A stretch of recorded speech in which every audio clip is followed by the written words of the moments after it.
How to use WeTransfer to send files. Hi everyone, I'm here to assist you today. Without any delay, let's jump right in. First, open WeTransfer on your device.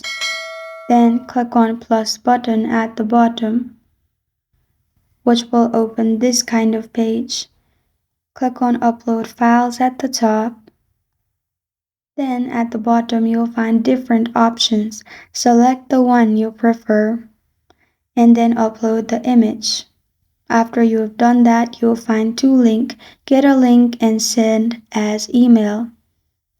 If you click on get a link and you'll get a link. If you want to send as email, enter the person's email you want to send it to. Then at the bottom, you can add any message you want.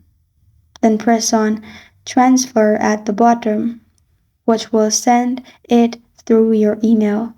This is how to use WeTransfer to send files.